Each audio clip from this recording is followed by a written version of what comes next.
Así que bienvenir de todo corazón a Daniel Otálora, quien es vicepresidente del Colegio de Profesores Regional Bío Bío. Daniel, te abrazo desde acá y un gusto que puedas estar con nosotros conversando aquí en el matinal. Hola, buen día. Muchas gracias, Constanza, por esta invitación. Igual un abrazo para ti y para quienes nos están viendo y escuchando por este medio, por TVU. Sí, de la llegada de marzo yo creo que de las personas con mayor responsabilidad al respecto son ustedes, nuestros profesores, ¿no? Que de manera presencial ya comienzan a acoger a tantos estudiantes que vuelven muchos contentos y con la fe de poder, ¿cierto?, tener jornadas más normales que lo que se vivió en la virtualidad los años anteriores. Primeramente preguntarte, Daniel, ¿cómo ha sido todo el proceso de pandemia para ustedes? ¿Cómo fue la virtualidad, el proceso híbrido que se vivió el año pasado? ¿Cómo se sintió, verdad, años anteriores en una pandemia donde no había mucho contacto con los alumnos? Bueno, primero que todo plantear que la educación pública se ve duramente afectada con esta pandemia, ¿cierto? Con esta crisis sanitaria. No solamente una crisis sanitaria, sino que también da cuenta de una crisis del sistema público de salud, un problema de crisis del sistema público de educación. Es decir, lo que hace finalmente el COVID es desnudar el abandono que durante décadas ha venido teniendo el Estado con respecto a la educación pública, que de hecho hoy día nos tienen un 36%. Por lo tanto, la pandemia fue mucho más dura, porque en definitiva ahí se notó un abandono tremendo, donde los profesores y las profesoras, los trabajadores y trabajadoras de la educación, junto a las apoderadas y a los apoderados, tuvimos que ir solucionando, ¿cierto?, con los recursos que se tenían a mano, con la moral, con la ética, ¿cierto?, para poder ir sosteniendo estos 2 años que pasaron, que han sido sin duda terribles y han afectado tremendamente, mucho más aún a la educación pública. Pero mucho más ha sido también lo difícil, insisto, por la desprotección que ha existido.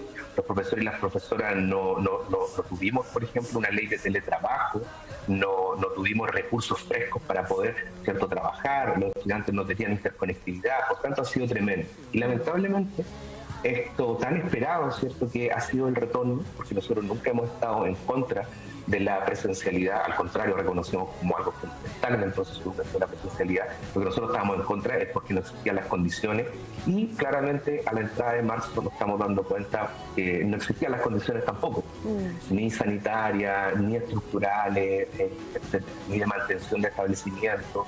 Por lo tanto, también nos sentimos sumamente desprotegidos al inicio de este año escolar en marzo. Daniel, estamos hablando entonces de un retorno poco seguro a las clases presenciales en el inicio de marzo. ¿Cómo lo ves? Sin duda ha sido bastante poco seguro, donde por ejemplo han ocurrido cosas sumamente, ¿cómo lo podría decir?, cuestionables, como que los establecimientos le envíen cartas a los apoderados para que los apoderados, ¿cierto?, tengan que considerar comprar mascarillas y todos los utensilios de higiene para los niños y las niñas, ¿cierto?, y por supuesto de seguridad para poder enfrentar el COVID. Ya creemos, por ejemplo, que el protocolo con el cual se inicia ha sido sumamente insuficiente y pone en riesgo, ¿cierto?, la vida de las comunidades educativas en general. Y así se ha visto, ¿cierto?, cómo esta bola de nieve de una u otra manera ha ido creciendo en términos de contagio, tanto para los estudiantes y las estudiantes como para los profesores y los trabajadores de la educación.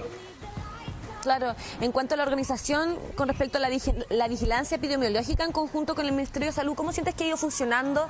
No voy a dar nombre de establecimientos, pero ha ocurrido, por ejemplo, el caso de que hay un niño contagiado, después otro niño contagiado, después otro niño, e incluso los chats de apoderados, todos saben que hay niños contagiados y los colegios no... en realidad ni siquiera no sé si saben o no saben, pero están súper tardíos en cuanto a protocolos sanitarios. Ha sido, como tú bien dices, una bola de nieve. ¿Cómo los has sentido tú con respecto a la vigilancia epidemiológica? Creemos que ha sido sumamente, ¿cómo se podría decir? ¿Se han visto sobrepasados? Ha sido sumamente reactivo, claro. O sea, estos 2 años que uno podría pensar que como insistentemente el gobierno a través del ministerio no insistía, ¿cierto?, entrampándonos en una pelea que yo insisto no era el que entraron a entrar, sino que tenía que ver con las condiciones que había, no para entrar. Entonces nos dimos cuenta que en estos 2 años solamente fue un discurso, ¿cierto?, para presionar, para crear una falsa normalidad, pero a la hora que entramos a clases, ¿cierto?, los protocolos no daban abasto. Por otro lado, en estos 2 años, ¿cierto?, los sostenedores no se preocuparon, por ejemplo, de cómo iba a ser el retorno. Ya tenemos un protocolo donde se eliminaron los foros, Claro.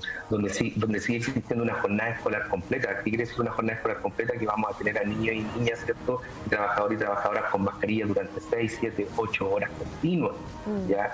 Entonces a nosotros siempre nos queda esa duda, o sea, el sistema no aprendió nada en estos 2 años de pandemia. Sí. O sea, vamos a volver tal cual, con jornada escolar completa, con el CINCE, etcétera. Entonces, creemos nosotros que hoy día es el momento, estamos en una coyuntura clave para poder repensar la educación pública, pero con las comunidades educativas. ¿Qué pasa con la asistencia presencial de los estudiantes de carácter obligatorio? ¿Crees tú que fue fue oportuno que en plena pandemia haya sido de manera obligatoria la asistencia de los alumnos? Lo que pasa es que el tema de la asistencia también tiene que ver con el modelo, con el sistema educativo que tenemos, que claro, es por subvención. Finalmente, ese es el gran problema probablemente. Y eso es lo que nosotros criticamos. Hoy día tenemos una educación de mercado que claramente con el COVID, ¿cierto? Y la pandemia ha dado cuenta, ¿cierto?, de su piel de barro. Es decir, que el Estado hoy día no está en condiciones de asegurar el derecho a la educación pública de nuestros niños y de nuestras niñas. Que no solamente abrir los establecimientos, ¿cierto?, y pasar materias, sino que tiene que ver hoy día principalmente con el contexto, con asegurar también el derecho a la integridad, a la salud, es decir, asegurar que los establecimientos son lugares donde los niños y las niñas se puedan estar seguros. Por lo tanto, nos parece un poco, nos parece bien que el Estado de una u otra manera obligue a las y los apoderados, porque en definitiva con eso se está también lavando las manos, porque si un niño se contagia, los apoderados son los que tienen hoy día el derecho preferencial, ¿cierto?, de la educación. Por lo tanto, el Estado obliga, pero después no se hace cargo de las consecuencias que puede traer, ¿cierto?, esta lógica tan reactiva para enfrentar la pandemia. No estamos hablando solamente de la pandemia, sino que el tema de raíz, como tú mismo nos comentas, es las falencias en la propia educación pública, que hace que ni la pandemia ni nada en el fondo pueda solucionarse justamente por este problema de raíz, ¿no? Exacto. Tenemos un sistema de financiamiento que es a la demanda, no es basal. Tenemos, ¿cierto?, una ley de derecho a la libertad de enseñanza que está por sobre el derecho a la educación. Por lo tanto, de una u otra manera, el Estado sigue subvencionando a los sostenedores y a los proyectos privados en una calidad diferente, ¿cierto?, en un trato diferente con lo público, ¿ya? Por lo tanto, genera un trato preferencial hacia los privados y de una u otra manera hoy día nos tiene casi en una educación totalmente desfinanciada, en una educación que está en una crisis, ¿cierto?, estructural, donde el COVID hoy día nos afecta sin duda muchísimo más. Ese problema de raíz del que estamos hablando hoy día, que es la educación pública, que esperamos se pueda resolver, hoy día igual nos hace poder conversar directamente de todos estos problemas que están ocurriendo con respecto a la pandemia. Y te quería preguntar por la jornada completa. ¿Crees tú que da abasto una jornada completa, sobre todo en el sistema de educación público? Lo que pasa es que la jornada escolar completa, cuando se pensó en su inicio, estaba pensada precisamente para que la educación pudiese trabajar por otro tipo de habilidades, desarrollar habilidades sociales, trabajar en el ámbito de la cultura, el arte, desarrollar proyectos, ¿cierto?, educativos integrales. En definitiva, tenemos hoy día que la jornada escolar completa finalmente se transformó en más CINCE, en más agobio para los estudiantes, en más agobio para las y los profesores. Es decir, lo mismo que se hacía en la mañana, después se volvía a repetir después del almuerzo en la tarde. Entonces, finalmente, no cumplió las expectativas y lo único que generó por parte de los estudiantes es que más agobio, ¿cierto?, no estaban generando otro tipo de habilidades que, por ejemplo, no hubiesen servido hoy día para enfrentar la pandemia. Por ejemplo, tener comunidad educativa más solidaria, más empática, con una mejor convivencia social. Creemos que el trato de la emocionalidad hoy día es fundamental para lo que hemos vivido. O sea, vivimos 2 años, ¿cierto?, donde prácticamente pasó una generación, ¿cierto?, que no tuvo presencialidad. Por lo tanto, creemos que volver a esta normalidad, así como tal cual estábamos hace 2 años, que ya había una crisis tremenda, nos parece que es un poco esquizofrénico, por así decirlo. De todas Sabemos maneras, que obviamente este inicio depende obviamente del gobierno saliente, por lo tanto esperamos que este gobierno tenga un mejor trato con la educación y con los trabajadores de las comunidades escolares. Sí, tenemos la fe en que así va a ser. Y en el caso de las medidas sanitarias, ¿sientes que han sido medidas que sin duda han ayudado a sopesar lo que es la pandemia en la educación, o crees que probablemente no se ha sentido que realmente han cumplido con la exigencia que se necesita con respecto a la COVID-19 y este retorno seguro. Lo que pasa es que eso, nosotros dijimos en un principio, el retorno como lo planteó el gobierno al inicio del año escolar no era un retorno seguro. Recordemos que 2 días antes ellos mismos volvieron a cambiar el protocolo donde dejaron la presencialidad como algo posible, o sea, una cuestión que no se entendía, y posteriormente el gobierno entrante tuvo que arreglar esa situación, y hoy día recién nos estamos centrando con el gobierno entrante, donde sin duda se hicieron modificaciones que para nosotros son importantes con respecto al protocolo anterior, donde sin duda los puntos y las medidas que nosotros propusimos fueron en parte escuchadas, pero creemos que al menos hay 2 puntos que no han sido trabajados y que para nosotros son esenciales para poder manejar una prevención y un manejo. ¿Cuáles son aquellos, Daniel? Tiene que ver principalmente con el desarrollo de aforos, ya en todo lo que es la pandemia. Ahora, hoy día, el protocolo anterior eliminó los aforos, no existían los aforos. Podían existir 30, 40 estudiantes dentro de una sala de clase y no tenía mucha relevancia con respecto a la enfermedad, no estaba vinculado. Hoy día se plantean aforos para cursos que estén bajo el umbral del 80% de estudiantes vacunados, ¿ya? Y eso para nosotros no corresponde. Y aparte que va a ser recién implementado en mayo, o sea, estamos en marzo con esta bola de nieve, no sé cómo iremos a estar la otra semana, no sé cómo iremos a estar en abril, donde también las enfermedades respiratorias, producto también de la temporada, empiezan a aumentar. Es decir, hoy día nosotros creemos que así como está la cosa, se está más bien aportando a colapsar nuevamente el sistema de salud, y no estamos aportando precisamente a lo preventivo, ya a lo proactivo. Por lo tanto, nosotros decimos que los aforos tienen que existir y deben existir en todos los espacios educativos, en todos los espacios, ¿cierto?, de la escuela, ¿ya? Y eso es lo que quedó de una u otra manera pendiente, que no es algo menor.